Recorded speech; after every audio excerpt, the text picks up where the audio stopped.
자, 그럼 이제 신경이라는 게 신경, 그지? 자, 그러니까 우리 이거부터 얘기를 해볼까? 자, 자극이라는 게 있어요. 자극. 자, 예를 들어서 내가 내 팔을 꼬집어. 그럼 내 팔에 자극을 가한 거야. 그래서 공부하다가 자극이라 그러면 어떤 우리 몸 바깥에서 일어나는 환경 변화다 이렇게 생각합니다. 환경 변화. 그러면 이제 우리 몸에 어떤 자극이 들어와. 내가 예를 들어서 이렇게 불을 껐다 켜는 것도 하나의 자극을 준 거야. 내 눈한테 자극을 준 거거든. 그러면 우리 몸에는 그 자극을 받아들이는 곳이 있단 말이야. 우리 몸에서 자극을 받아들이는 곳을 우리가 감각기관이라 하는 거야. 그죠? 우리 니네 흔히 뭐 오감이라고 들어봤지? 눈, 귀, 코, 혀, 피부. 크게 5개가 있어. 자, 그럼 얘네들이 자극을 이제 받아들이는 거야. 근데 얘네들은 자극을 받기만 하는 거야. 근데 이 각각의 감각기관들이 받아들일 수 있는 자극은 정해져 있어. 그걸 우리가 뭐라고 하냐면 적합자극이라고 해요. 적합자극. 각각의 기관들이 받아들일 수 있는 자극은 정해져 있다 이거야. 예를 들어서 눈 같은 경우에 눈으로 냄새 못 맡잖아. 눈으로 소리 못 듣잖아. 눈은 오로지 빛이라는 자극만 받아들일 수 있지. 그럼 눈의 적합자극은 빛이다 이렇게 얘기하는 거야. 빛 중에서도 이제 우리는 가시광선이라는 빛만 받아들일 수 있는 거야. 그러니까 이제 신경기이긴 한데 사실 이제 조금 이렇게 연관된 내용들 우리가 하고 넘어가야 된단 말이야. 자, 그 다음에 귀는 소리지, 소리. 그러니까 정확 이제 음파라고 표현하지, 음파. 우리가 귀로 소리를 듣는 거잖아요. 그치? 소리라는 자극만 받아들이죠. 근데 뭐 알다시피 음파니까 파동이잖아. 진동수가 있단 말이야. 우리 사람이 모든 소리를 들을 수 있는 게 아니라고. 진동수로는 20Hz에서 2만 Hz 사이에 뭐 소리만 듣긴 하는데 어쨌든 사람의 귀는 소리라는 자극만 받아들일 수 있어. 그 다음에 코도 냄새 맡잖아. 냄새. 그지? 내 코로 기체 상태 물질이 들어와서 코를 자극하면 내가 냄새를 결국은 맡게 되거든. 그러니까 이거 기체 물질. 어떤 기체 상태 물질을 코에 적합자극은 기체 상태 물질이다. 그 다음에 혀는 자, 우리가 맛을 보는 거죠. 맛. 그지? 내가 음식을 먹으면 그 음식 성분이 혀에 있는 침에 녹아서 혀를 자극하거든. 그래서 얘는 적합자극이 뭐냐 그러면 액체 상태 물질인 거죠. 그 다음에 피부의 경우에는 여러 가지 자극을 받아들일 수 있거든. 예를 들어 온도 변화. 차갑다, 뜨겁다 라고 하는 온도 변화를 감지할 수 있고 압력 변화도 감지할 수 있고요. 뭐 접촉하는 것도 감지할 수 있고요. 어떤 통증이라는 것도 느끼기도 하지. 이런 식으로. 피부는 여러 가지. 그래서 뭐 냉점, 온점, 압점, 촉점, 뭐 통점 뭐 이런 식으로 또 나뉘는데. 그래서 얘네들이 이제 이 각각의 감각기관들이 받아들일 수 있는 적합 자극이다 이거예요. 적합 기관이란다. 여기다서 여기 적합 자극. 얘네들 뭐라고 한다고? 적합 자극. 그러면 감각기관이 어떤 뭐 빛이 됐건 소리가 됐건 어떤 그 자극을 받아들이잖아. 그러면 그 자극이 뭔지를 판단하는 곳은 어디냐면 뇌야, 뇌. 우리 뇌하고 척수 같은 애들 이제 중추라고 하는데 판단은 얘네가 하는 거야. 그러면 나는 예를 들어 눈이다 그러면 빛이라는 자극을 받아서 뇌한테 그냥 전달만 해주는 거야. 그러면 그 전달해주는 통로 역할을 하는 게 있단 말이야. 감각기관하고 뇌나 척수 사이에는 우리 몸속에 전선 같은 게 이어져. 이게 바로 신경이라고, 신경. 신경. 그럼 이때 감각기관하고 뇌나 척수 사이에 연결된 신경을 우리가 감각신경이라고 하는 거야. 그럼 뇌가 빛이야, 빨간색 빛이야, 혹은 파란색 빛이야, 판단은 얘가 하는 거야. 그럼 판단에서 반응기관이라고 하거든, 반응기관. 예를 들어서 눈이다 그러면 이제 그 눈에 있는 시각세포, 뭐 혹은 뭐 동공, 홍채 뭐 이런 게 돼.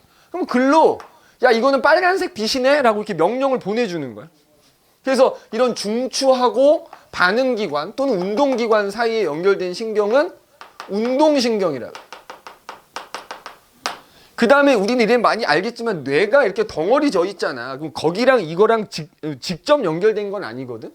이 뇌에도 이 감각신경과 운동신경을 중간에서 연결해주는 신경이 막 덮여 있다고, 뇌 표면에. 연합신경이라고 합니다. 연합신경. 내가 지금 요 얘기 하려고 그냥 요거 얘기 나온 김에 한 거야. 자, 그래서 이제 이런 신경들이 있단 말이야. 그래서 신경은, 자, 감각신경은 감각기관에서 받아들인 자극을 뇌로 보내주는 역할을 하는 거고, 운동신경은 뇌에서 판단한 명령을 반응기관 또는 운동기관으로 전달해주는 역할을 한다 이거예요. 그 다음에 연합신경은 그게 뇌를 덮고 있어서 이 감각신경과 운동신경을 중간에서 연결해주는 역할을 하는 거예요. 그리고 뭐 뇌에 덮여 있으니까 이제 얘도 판단하는 데 일조를 하는 거고. 그런데 이런 신경이라고 하는 애들이 우리가 이제 구성 단계로 따지면 조직이거든, 조직. 그럼 그 조직이라고 하는 애들은 세포로 이루어져 있단 말이야. 그럼 이 신경이라는 걸 구성하는 세포, 신경세포라고 하고요. 이 신경세포를 다른 말로 뉴런이라고 합니다. 뉴런. 신경, 뭐 그게 감각신경이든 운동신경이든 연합신경이든 신경은 신경세포라는 것으로 이루어져 있다고. 그 신경세포를 우리가 뉴런이라 부른다고. 뉴런. 근데 신경이 지금 감각신경, 연합신경, 운동신경이 있잖아. 그래서 감각신경을 이루는 신경세포는 감각뉴런이라고 하는 거야. 감각뉴런. 그 다음에 연합신경을 이루는 뉴런이 있단 말이지. 연합신경을 이루는 뉴런은 연합뉴런이라 그래. 연합뉴런. 그 다음에 운동신경을 이루는 뉴런은 운동뉴런이라 해. 이 중학교 때 이 뉴런이라는 거 배웠잖아요. 그지? 뉴런이야, 뉴런. 근데 생각을 해봐라. 이 뉴런이라고 하는 세포야. 그럼 니네 배운 바대로라면 세포라는 게 뭐 어때? 여러 종류의 세포가 있어서 걔네마다 모양, 크기, 하는 일 다 다르잖아? 생각해봐. 감각뉴런, 연합뉴런, 운동뉴런 다 똑같이 생겼어. 그럼 굳이 이렇게 쓸 필요가 없는 거야. 그러니까 다 뉴런은 뉴런인데 감각뉴런, 연합뉴런, 운동뉴런이 생긴 게 조금 다르다 이 말이야. 그럼 뉴런은 어떤 구조로 생겼냐? 특히 그나마 얘네 중에 제일 잘생긴 게 운동뉴런이라 생각하면 돼.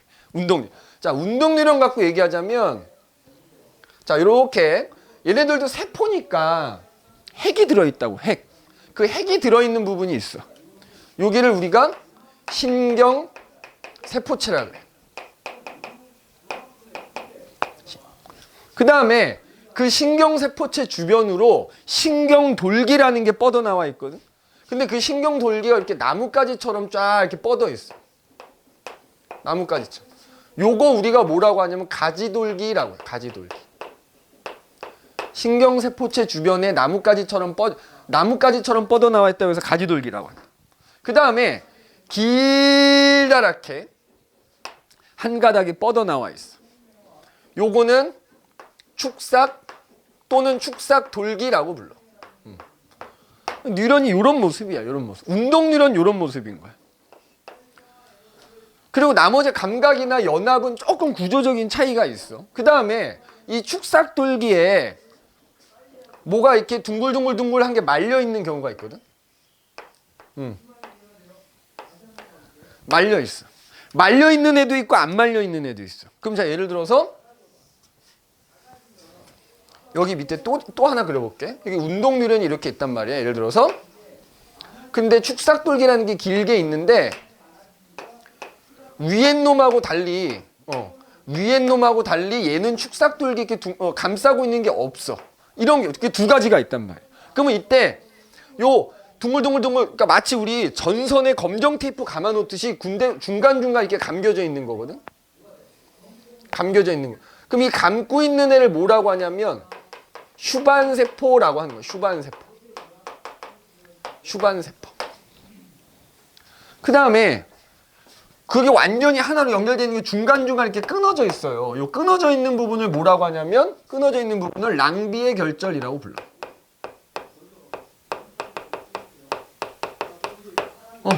결절, 끊어진 부분이다 이거지. 그지? 그러면 그때 똑같은 축삭돌기가 이렇게 휴반세포라는 걸로 둘러싸이지 않은 애도 있다 그랬잖아. 그래서 이 차이가 뭐냐면은 요거를 우리가 요거 이제 휴반세포라는 게 둘둘둘 말려 있어. 요걸 마리집이라고 부르거든. 마리집. 그래서 만약에 이렇게 하나의 뉴런이 마리집이 이렇게 이제 여러 개가 있으면은 이거를 마리집 뉴런이라 불러. 근데 축삭돌기에 그 마리집이 없는 경우, 이런 뉴런은 민마리집 뉴런이라고 불러.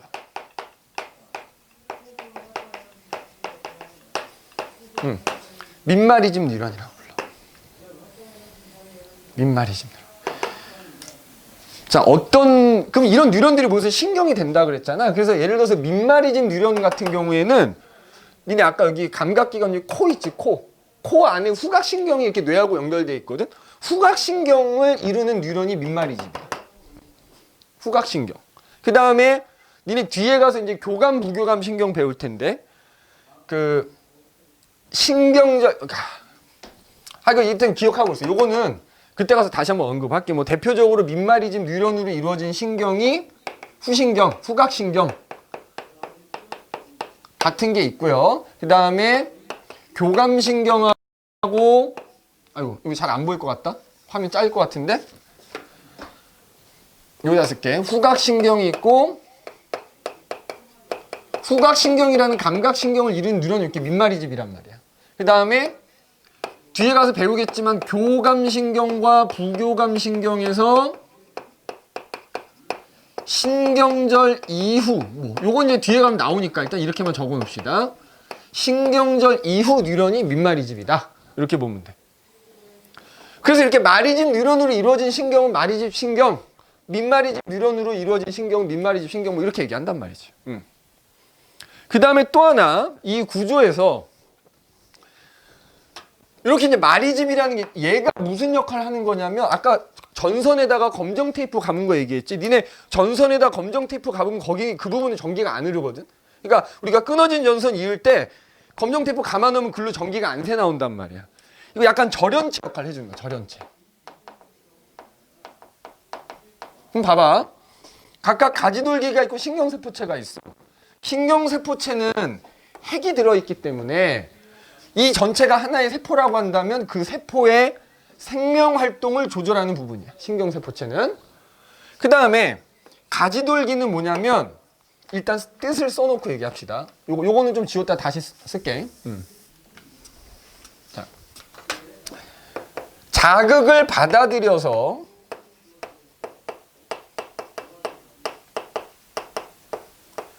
신경세포체로 전달한다 이렇게 돼. 전달하는 역할이 가지돌기가 하는 일이야. 그럼 자극이 가지돌기 쪽으로 무조건 들어온다 이거야. 그래서 신경세포체로 가면은 신경세포체는 이 전체 세포의 생명활동을 조절하기도 하지만 그 가지돌기에서 들어온 자극을 축삭돌기 쪽으로 보내는 역할을 하는 거야. 그러면 여기 이제 중간에 마리집이 절연체 역할을 한다 그랬잖아. 그럼 그 자극이 점핑해서 가. 이거 뒤에 가서 이제 다 설명할 거야. 도약전도라고 해서.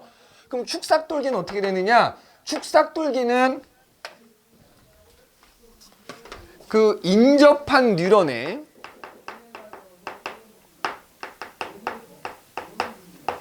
가지돌기 쪽으로 자극을 건네주는 역할. 자극을 전달하는 역할. 자, 지금 써놓은 얘기가 무슨 얘기냐? 이거 봐봐. 예를 들어서 운동 뉴런이 이제 이렇게 생겼잖아. 그러면은 참고로 니네 감각 뉴런은 어떻게 생겼냐면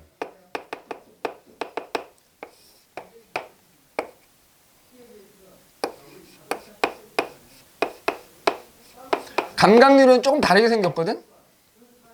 똑같이 이렇게 축삭돌기가 있고 저 신경세포체가 하여튼 뭐 이렇게 달려 있어.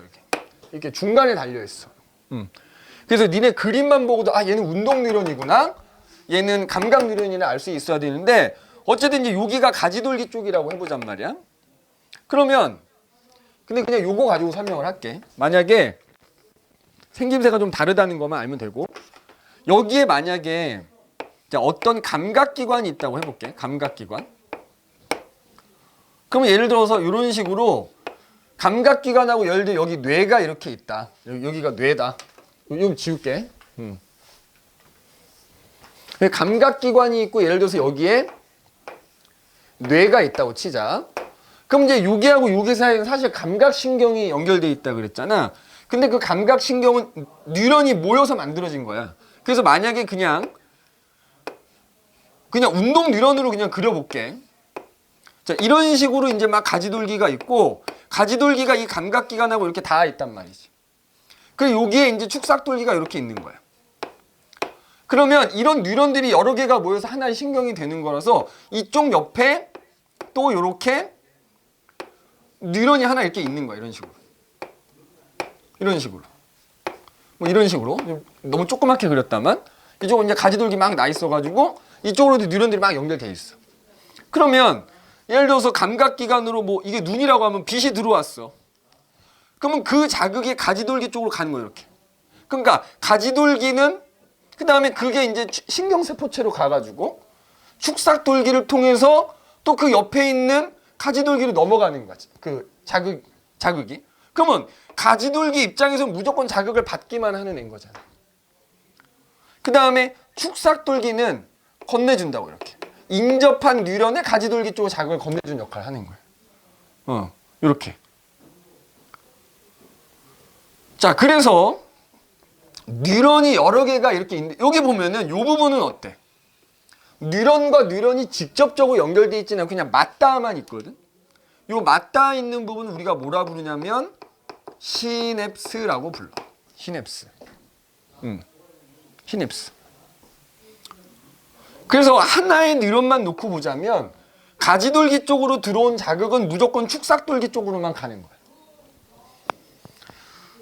이쪽으로 자극이 이렇게 가는 경우는 절대로 없어요. 요건 뒤에 가서 또 이유가 나오니까. 그래서 뉴런 안에서 무조건 자극은 가지돌기 쪽에서 축삭돌기 쪽으로만 가게 된다. 이렇게 된다는 거예요. 이렇게 가게 된다는 거예요. 그래서 거기 보면 뭐 기능에 따른 구분 그래가지고 감각뉴런, 연합뉴런, 운동뉴런 얘기 다 했고 생김새가 좀 다른 거 지금 거의 그림에 나와 있지. 그 다음에 마리집 신경, 민마리집 신경 나와 있는데 이제부터가 중요한 거예요. 2페이지부터가. 그러면 이 뉴런이라는 세포에서 그 자극이 들어오면 어떻게 해서 가게 되는 거냐 이거지. 이거를 우리가 일종의 전선이라고 생각하면 되게 쉬워. 자극이 가지돌기에서 신경세포체로 가고 신경세포체에서 축삭돌기 쪽으로 가는 거는 일종의 전기신호예요. 전기신호. 그러니까 뉴런이 이렇게 있어. 운동 뉴런이라고 할게. 운동 뉴런 이렇게 있고 여기 이제 마리집이라는 게 중간중간에 이렇게 있다 그랬잖아. 그러니까 이 마리집이라고 하는 게 휴반세포라는 게 둘둘둘 말려있는 부분을 마리집이라 하는 거거든. 그럼 이게 아까 절연체 역할을 한다 그랬잖아. 절연체. 그러니까 예를 들어서 이쪽으로 뭐 어떻게 생겼는지 모르지만 전기 신호가 딱 들어왔어. 그럼 여기가 절연체이기 때문에 여긴 전기가 안 통하는 부분이잖아. 뛰어넘게 되는 거야. 뛰어넘게 되는 거야. 그러니까 전기가 뭐 마치 전선을 따라 흘러가듯이 가는 건 가는데 중간에 뛰어넘으면서 가. 그러면은 예를 들어서 아까 뉴런에서 축삭돌기에 마리집이 없는 뉴런도 있다 그랬잖아. 그럼 얘네들은 어떻게 돼? 전기 신호가 아니고 쭉 간다? 그럼 생각해봐. 뛰어넘어서 가는 애. 이걸 우리가 도약전도라고 하거든. 도약전도. 그리고 그냥 가는 애. 누가 더 빠르겠어? 뛰어넘는 애가 훨씬 빠른 거야. 좀 이따 이제 원리가 나오겠지만 여기서 얘 요만큼 갈 때는 이만큼 가거든. 훨씬 빠른 거지. 그래서 결론은 이거야. 뉴런에서는 전기 신호에 의해서 그게 퍼져나간다 이렇게 생각하면 되고 그때 마리집이 있으면 마리집이 없는 경우보다 더 빠르게 간다. 그러면 자극이 들어왔을 때 전기 신호가 어떻게 생기게 되고 그 전기 신호가 이제 어떻게 해서 퍼져나가게 되는지. 그게 이제 거기 2페이지에 나오는 흥분의 전도라고 하는 거야. 흥분의 전도. 자, 흥분의 전도.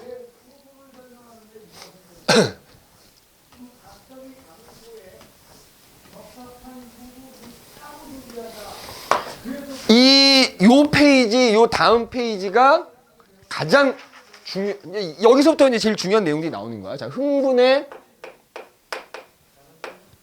전도라고 되어 있죠. 자, 일단 흥분이 뭐냐 이거지. 흥분. 어느 한 지점에 뭐 내가 예를 들어서 이거지. 요 피부가 있는데 내가 여기를 꼬집었어. 그럼 그 꼬집은 부위에다 내가 자극을 준 거거든. 그러면 그 지점에서는 흥분이 발생한다 이렇게 얘기해. 그러면 아까 우리 봐. 운동 뉴런이 이렇게 하나 있어.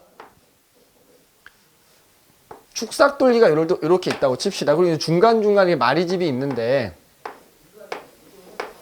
자 보세요. 내가 요 축삭돌기 그냥 요 마리집 빼고 그려볼게요. 이렇게 내가 요 축삭돌기를 이렇게 확대를 한다고 해볼게요. 확대. 축삭돌기 이렇게 확대를 한다고 합시다.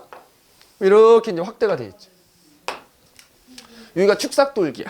근데 축삭돌기도 결국에는 하나의 세포잖아. 그지? 세포야. 그러면 요 여기하고 여기는 일종의 세포막인 겁니다. 세포막. 그럼 여기가 축삭돌기의 내부라고 하고 여기는 바깥쪽, 외부라고 해봅시다. 여기가 외부. 그러니까 그냥 여기가 세포야. 세포의 안쪽이고 여기가 세포의 바깥쪽이라고 생각하면 돼. 그러면 봐라.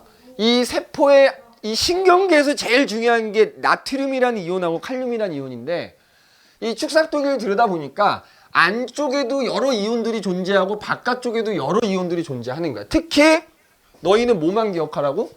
나트륨하고 칼륨이라는 이온을 꼭 기억하라고.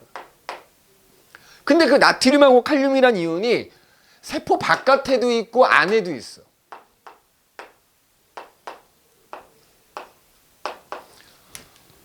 그런데 봐. 나트륨은 오히려 세포의 안쪽보다 바깥쪽에 훨씬 많은 상황인 거야. 훨씬 많아. 지금 크기를 좀 다르게 그려놨잖아. 그 다음에 칼륨이라는 이온은 이 축삭돌기 세포의 안쪽이 바깥쪽보다 훨씬 많아요. 그런데 봐. 얘는 어쨌든 다 양이온이잖아. 근데 이 축삭돌기 세포의 안쪽은 이런 나트륨과 칼륨 외에도 음전하를 띠는 단백질들이 굉장히 많아. 음전하를 띠는 단백질이 굉장히 많은 거야. 그러니까 오히려 양이온도 있지만 양이온보다 더 많아. 그러니까 상대적으로 바깥쪽은 양이온들만 주로 있다고 생각하면 돼. 근데 안쪽은 양이온도 있지만 음전하를 띠는 애가 훨씬 많은 거야. 그러면 바깥쪽을 기준으로 이 바깥쪽과 안쪽에 여기 이제 양이온이니까 양전할 띠 있고 여기 음전할 띠일 거 아니야. 그 전하의 차이. 이거 전이차라고 하거든. 전이차. 막전이라고 표현해. 막전이. 막전이차가 바깥쪽, 그러니까 세포의 바깥쪽을 기준으로 안쪽. 그럼 바깥쪽과 안쪽의 그 전위 차이를 따져본 거야. 이해됐어? 그러니까 다시 한번 얘기할게. 얘는 여기도 양이온 여기도 양이온이 있는데 여기는 양이온만 있는데 여기는 음전하 띄는 애들이 되게 많아. 그러니까 상대적으로 여기는 마이너스 전기를 띌 거 아니야. 이 전체가. 상대적으로 바깥은 플러스 전기를 띄겠지. 그러면 상대적으로 플러스 띄는 바깥을 기준으로 안쪽 마이너스 띄는 녀석과의 그 차이를 따져보니까 그걸 우리가 막 전이차라고 하는데 그게 대략 마이너스 70mV 정도 되더래. 그러니까 여기를 0이라고 하면 여기가 상대적으로 70 정도 낮더라 이거야. 전이차가. 마이너스 70mV. 이렇게 돼. 그래서 이제 우리가 그림으로 그릴 때 보세요. 축삭돌기가 이렇게 있으면 여기가 안쪽, 바깥쪽이라고 하면 안쪽은 어쨌든 음전할 때니까 그냥 우리가 보통 마이너스로 이렇게 표시해. 마이너스. 바깥쪽은 이렇게 플러스로 표시한다. 이렇게. 이렇게. 이런 식으로 해서 축삭돌기 안쪽은 마이너스 전기를 띠고 있고 바깥쪽은 플러스를 띠고 있어. 그래서 바깥쪽을 기준으로 바깥쪽과 안쪽의 차이가 마이너스 70 정도 난다 이거야. 자, 그러면 질문 하나 해볼게. 자, 바깥쪽을 기준으로 그러니까 여기다가 전선 하나 꽂고 요렇게 차이점이가 얼마 나올 거야? 얼마 나올까? 그러니까 여기서 마이너스 70이라는 건 바깥이 플러스를 띄고 안쪽이 마이너스를 띄니까 상대적으로 바깥쪽을 기준으로 안쪽이 70만큼 낮은 거거든. 전이차라는 게. 그러면 바깥쪽을 기준으로 바깥쪽 잼은 얼마? 0이야 0. 이때는 전이차가 0입니다. 바깥쪽과 바깥쪽은. 바깥쪽을 기준으로 안쪽을 재면 여기가 음전화 띄는 애들이 많아서 상대적으로 마이너스 전기를 더 그러니까 우리가 플러스 높다고 치고 마이너스 낮다고 치면 70mV 정도 낮은 거다 이 말이지. 그래서 그냥 보통 이렇게 표시한다. 이렇게. 자, 그런데 그럼 여기다가 요 음전화 띄는 애들 일단 지우고 얘기할게. 그래서 얘네들 때문에 이제 음전화 띄고 있단 말이야. 그런데 자, 여기다 다시 그릴게. 조그맣게.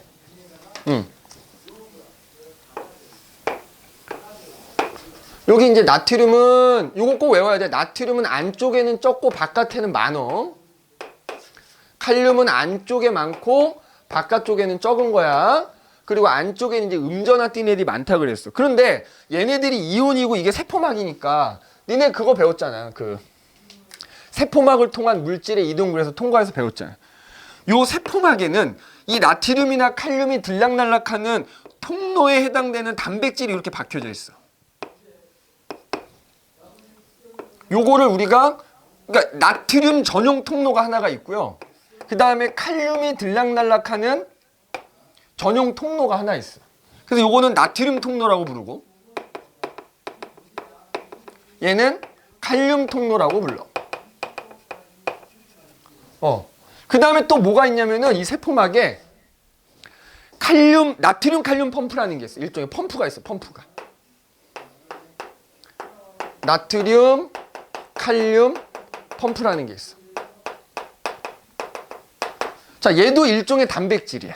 그래서 이렇게 이게 세포막이기 때문에 인지질 이중충으로 돼 있을 거 아니야. 거기에 이런 단백질들이 박혀져 있는데 나트륨이 전용으로 들락날락하는 단백질 통로가 있고 칼륨이 전용으로 들락날락하는 통로가 있고 그 다음에 나트륨 칼륨 펌프라고 하는 또 단백질이 이렇게 박혀 있다 이거지. 그럼 생각해 보자. 나트륨은 밖이 많고 안이 적다 그랬고 칼륨은 밖이 많고 안이 적다 그랬어. 그 다음에 자, 그래서 생각해봐. 펌프는 우리 무슨 일을 펌프가 하는 일이 뭐지? 펌프가 하는 일이 뭐야? 저 낮은 곳에 있는 물을 높은 곳으로 끌어올리는 거잖아. 자, 얘들아, 이 통로들이 열리거나 닫히면 열리면 나트륨이 들어오거나 나가거나 하겠지. 그런데 네 만약에 생각해봐. 나트륨 통로가 자, 얘네들이 평선이 좀 닫혀 있거든. 근데 예를 들어서 내가 피부를 꼬집어. 그러니까 쉽게 말하면 자극을 준 거야. 그러면 이제 이 상황에 따라 이 통로가 열리는 거야. 예를 들어서 나트륨 통로가 열렸다고 해보자고. 그럼 어떻게 될까? 나트륨이 이동하겠지. 근데 바깥에는 나트륨이 많고 안에는 적으니까 나트륨이 많은 데서 적은 대로 이 통로를 따라 쫙 들어옵니다.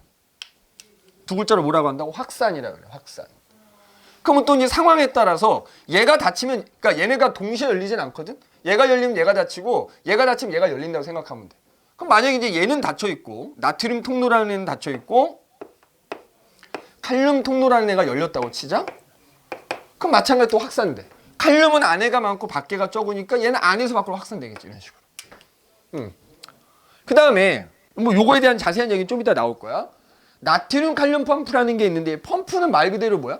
이 통로들은 열리면 어쨌든 많은 데서 적은 데로 확산이 일어나거든. 농도가 높은 데서 낮은 데로 가는 거잖아요. 그럼 펌프는 반대로 농도가 낮은 데서 높은 곳으로 물질을 억지로 옮겨주는 거야. 억지로 옮겨주는 거. 그러니까 니네 확산은 뭐 이게 밖에서 안으로 혹은 안에서 밖으로 되든지 간에 확산은 많은 데서 적은 데로 가는 거라면 이 펌프의 역할은 적은 데서 많은 데로 보내는 거라고. 이걸 우리가 능동수송이라고 하거든. 그럼 잘 봐봐. 평상시에, 그러니까 내가 아무런 자극도 주지 않을 때는 나트륨 통로도 닫혀 있고 칼륨 통로도 닫혀 있어요. 오로지 펌프만 작동하고 있는 거야. 그럼 봐봐. 나트륨 칼륨 펌프니까 이 펌프가 나트륨이나 칼륨을 농도가 낮은 데서 높은 데로 보내는 거야. 평상시에는 얘만 작동하고 있다고. 그럼 생각해봐. 나트륨은 어디가, 통로가 다 닫혀 있는데 나트륨은 밖이 많고 안이 적잖아. 안에서 밖으로 나트륨을 이 펌프가 내보내. 평상시에. 그리고 밖엔 봐봐. 칼륨의 경우에는 밖이 적고 안이 많잖아. 그러니까 적은 데서 많은 데로, 그러니까 밖에서 안으로 칼륨을 가지고 와. 그래서 얘가 펌프가 작동하면서 나트륨 내보내고 칼륨 가져오고 나트륨 내보내고 칼륨 가져오고. 근데 어떻게 되냐면 나트륨을 뭐 이거를 이온이라고 하지, 이온 3개를 내보낼 때 동시에 얘는 2개가 들어와. 자, 그러니까 어떻게 되겠냐. 둘 다 플러스 띄는 애인데 플러스 띄는 애 3개 나가고 플러스 띄는 애 2개 들어오면 여기가 플러스가 하나 늘어나는 거잖아. 그러니까 평상시에는 이 펌프만 작동을 하면서 요 마이너스, 여기하고 여기의 차이가 마이너스 70mV만큼 나게끔 유지를 시켜주고 있어. 이게 평상시야. 이게 평상시. 자, 그러면 평상시에는 다시 한번 정리합니다. 나트륨 통로와 칼륨 통로라는 애는 닫혀 있고 나트륨 칼륨 펌프라는 애만 작동을 하면서 얘네들의 이온들을 능동수송이라는 거에 의해서 옮겨주고 있다. 자, 뒤에 가서 나오겠지만 농도가 낮은 데서 높은 데로 보내려면은 억지로 보내야 되잖아. 에너지를 쓰게 됩니다. 이때는. 이것도 우리 이제 나중에 배울 텐데, 그래서 ATP라는 걸 사용하게 된다. 이렇게. 이것도 참고해 두시면 돼. 어쨌든 그 결과, 펌프만 계속 작동이 되는 결과 이 바깥쪽과 안쪽에 이 전이 차라는 게 마이너스 70 정도가 유지가 되고 있다고. 자, 이게 지금 평상시 때 아무런 일도 일어나지 않을 때 뉴런에서의 상황이라 그랬지. 이와 같은 상태를 우리가 뭐라고 하냐면 분극이라 그래. 분극 상태다 이렇게 얘기해. 그리고 그때 요 바깥쪽과 안쪽의 전위 차이를 우리가 뭐라 부르냐면 휴지전위라고 불러. 휴지전위. 알겠니? 휴지전이라고 불러. 이해됐니? 자, 여기까지 이해 안 되는 사람 있어 혹시? 됐니? 이게 뉴런이 있을 때 뉴런이 평상시 뭐. 자, 근데 예를 들어서 이제 내가 꼬집는다고 치자. 여기 꼬집어야 돼. 그럼 내 요 손에 있는 요 뉴런에서 어떻게 되느냐? 여기에 자극을 준 거야. 자극을 준 거야. 그럼 여기다 이제 지우고 정리를 해서 한번 해봅시다. 다시.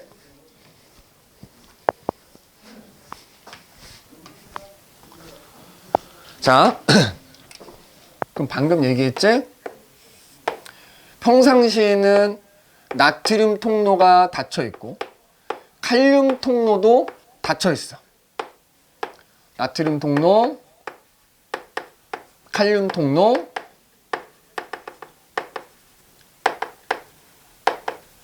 다 닫혀 있고 나트륨 칼륨 펌프라는 데만 열심히 일을 하고 있다.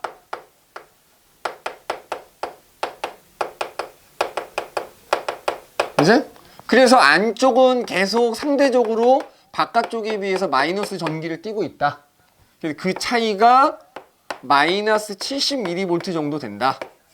그럼 이와 같은 상태를 이제 분극 상태라고 한다 그랬어. 그래서 그때 이 바깥쪽과 안쪽의 전위 차이를 우리가 휴지전이다 이렇게 부른다 그랬어. 자, 그럼 이제 내가 여기다가 뭐 꼬집는다든지 때 빵 자극을 준 거야. 자극을 줘. 자, 자극을 줘. 자, 자극을 주면 어떻게 되냐면 자극을 딱 주는 순간 나트륨 통로가 딱 열려버립니다. 나트륨 통로가 열려.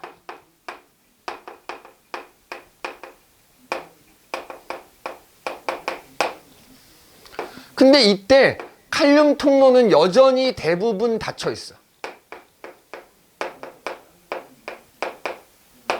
닫혀 있어. 그럼 어떻게 될까?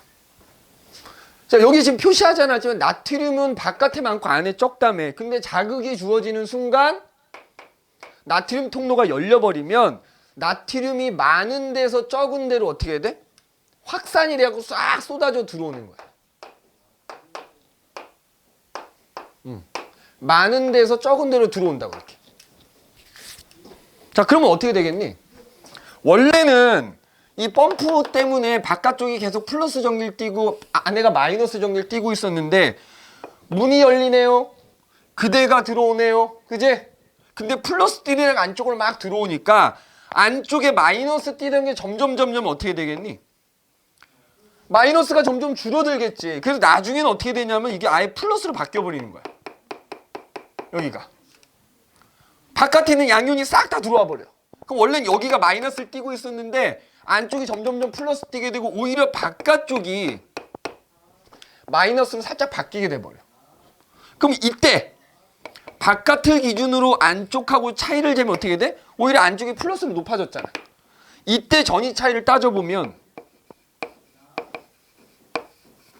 한 플러스 한 35 정도까지 이게 마이너스 70이었던 게 플러스 35까지 쫙 올라가 버리는 거야.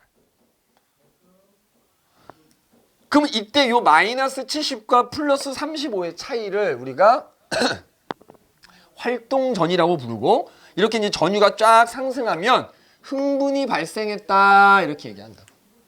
어떤 자극을 주어지면 그 결과 축삭돌기 안쪽이 점점 플러스로 바뀌게 되면 흥분이 발생했다라고 얘기하는 거고 그럼 그때 자극이 있기 전의 전위와 자극이 주어졌을 때 전위의 차이를 우리가 활동 전위가 발생했다 이렇게 얘기한다. 활동 전위가 발생했다. 그럼 이와 같은 상태를 뭐라고 하느냐? 자극이 주어졌을 때 분극에서 벗어나고 있는 거거든. 탈분극이다 이렇게 얘기한다. 탈분극이다 이렇게 얘기해. 탈분극. 자, 그럼 이제 봐봐. 이제 여기로 이렇게 올게. 그러면 생각해봐. 지금 길다란 뉴런에서 여기에다 자극을 준 거거든. 그러면 어떻게 되냐면 여기 쭉 이렇게 그려보면은 여기는 아직까지 마이너스를 띄고 있는 거야. 근데 여기만 요 부분만 지금 플러스가 된 거야. 그러니까 나트륨이 많아졌잖아. 그럼 생각해봐. 요쪽 여기 적은 상태인데 여기는 지금 열려갖고 많아졌어. 그럼 여기 많고 여기 적으니까 이 나트륨이 어떻게 되겠니? 이 안으로 쏟아져 들어온 자 이렇게 이제 통로가 열려가지고 나트륨이 막 쏟아져 들어왔어.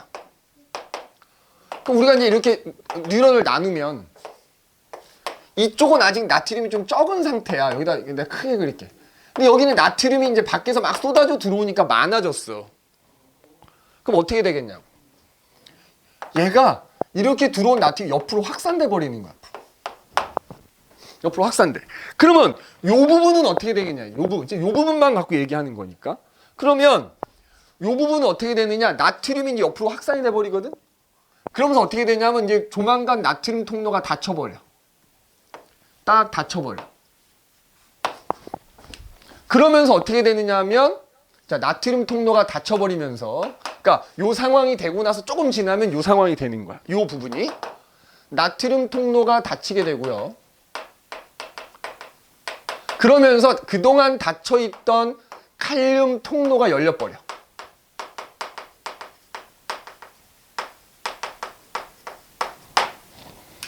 그럼 어떻게 될까? 이제 나트륨은 더 이상 못 들어오겠지? 못 들어오는데 여기 있던 나트륨이 옆으로 가버렸어. 그 칼륨 통로가 열리면 여기 지금 칼륨이 졸라 많았다며 안쪽에. 바깥에 적었다며. 그러니까 이 칼륨이 탁 나가버린다.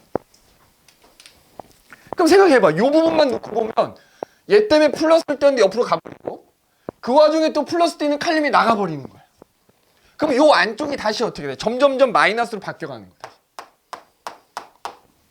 그리고 다시 바깥쪽이 플러스로 뛰게 돼버려. 그럼 이때 요 바깥쪽하고 안쪽의 전이차가 다시 마이너스로 내려가겠지. 맞지? 바깥쪽을 기준으로 안쪽이 다시 마이너스가 돼버릴 거야.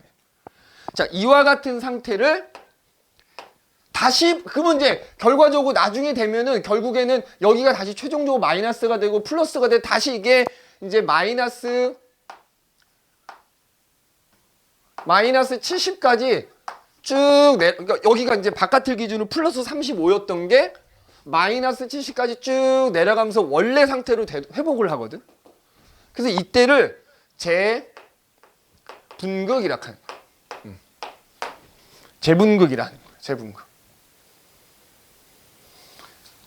자, 지금 선생님이 얘기하는 게 길다란 축삭독의 한 지점에다가 자극을 주기 전에 자극을 주고 나서 시간이 지날 때, 시간이 지나는 동안에 그 어떤 상황이 되는 건지를 나타내는 거야. 한 지점에서. 자, 그럼 그때 자, 지금 요거는 한 지점에 자극을 줬을 때야. 그러니까 여기 운동력이 쭉 있는데 내가 여기다 자극을 딱 준 거지. 그러면 요 지점에서 시간이 지남에 따라서 이렇게 변해간다는 거야. 한 지점에서. 그러면 그때 요 그래프가 중요한데, 자, 여기를 세로축을 전위차라고 해볼게. 전위차. 그 다음에 여기를 시간이라고 해볼게. 우리가 요 옆에 숫자 썼었잖아. 그럼 봐라. 평상시에는 바깥쪽과 안쪽의 차이가 마이너스 70mV 정도 됐었단 말이야. 쭉 있다가 어느 시점에 내가 여기다가 자극을 뿅 줬어. 요때, 요 시점에 거기다가 자극을 딱 준 거야. 그럼 어떻게 된다고? 마이너스 70이었던 게 플러스 한 30에서 40 사이 쫙 전위가 올라간다. 그래서 뭐 한 플러스 한 35쯤 된다고 치자, 이렇게. 올라갔다가 시간이 지나면 그 안쪽에 있던 나트륨들이 옆으로 확산되고 칼륨이 나가버리면서 다시 전위가 쫙 내려간다. 그래서 한 어디까지 내려가냐면은 마이너스 한 80까지 내려가. 그런 다음에 이제 다시 이렇게 회복이 돼서 원래 한 마이너스 70 이렇게 되돌아오게 되는 거예요. 한 지점에서 시간이 지남에 따라서 이 전위가 어떻게 변하는가 그래프로 나타낸 거예요. 그러면 그때 요 차이에 해당되는 걸 우리가 뭐라고 한다고? 요걸 활동 전위라고 한다고. 요 차이만큼을. 그래서 한 지점에 자극이 주어지면 그 지점에서는 이렇게 활동 전위가 발생했다. 뿅! 한번 이렇게 활동 전위가 발생한다 이거지. 한 지점에서 아주 찰나의 순간이지만 시간에 따라서 이렇게 전위가 변해가는 걸 그래프로 나타낸 거야. 그래서 요때 이렇게 구간을 나누면 전위가 마이너스 70이 쭉 유지가 되고 있는 요때부터 요때까지는 분극 상태다 이렇게 얘기를 하는 거고, 그러다가 전위가 쭉 상승을 하고 있어. 그럼 이때는 탈분극이다 이렇게 얘기하는 거고요. 다시 전위가 하강하고 있어. 그럼 그 기간은 재분극이 일어나고 있다 이렇게 얘기해요. 재분극이 일어나다가 이게 원래가 마이너스 70이었는데 마이너스 80까지 내려갈 때가 있어요. 이때를 과분극이라고 또 표현해. 과분극. 그러다가 이제 다시 분극이 되는 거지. 그지? 이렇게. 그래서 요 그래프는 한 지점에서 자극이 주어지고 난 이후에 시간에 따른 전위 변화를 나타낸 그래프다 이거야. 알겠니?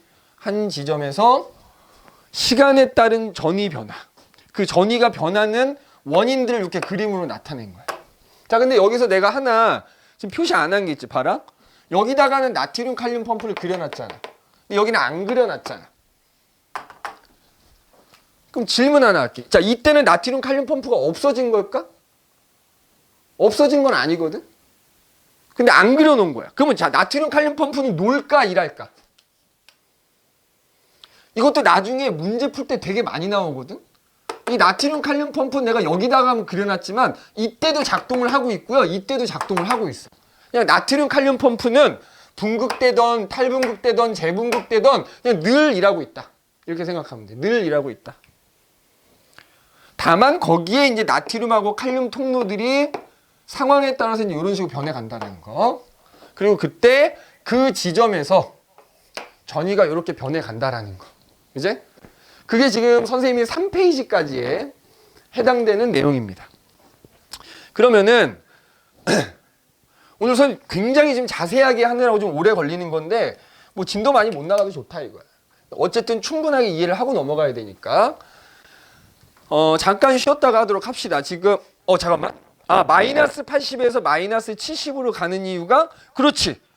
요거 과분될 때 마이너스 80까지 내려가잖아. 근데 내가 펌프는 늘 작동한다 그랬지. 그러니까 과분되면 펌프가 작동해가지고 아까 얘기했잖아. 막 이 바깥하고 안쪽의 차이를 유지를 시켜주는 역할을 하는 거거든 얘가. 그러니까 과분극으로 마이너스 80까지 작동하면은 펌프가 상황에 맞게 나트륨 칼륨 옮겨줘갖고 다시 80으로 만들어주는 거야. 그래서 이 마이너스 80에서 70으로 다시 가는 거는 나트륨 칼륨 펌프 때문이다. 이렇게 보시면 되겠어요. 자, 우리 한 10분 정도 쉬었다가 이어서 하도록 합시다.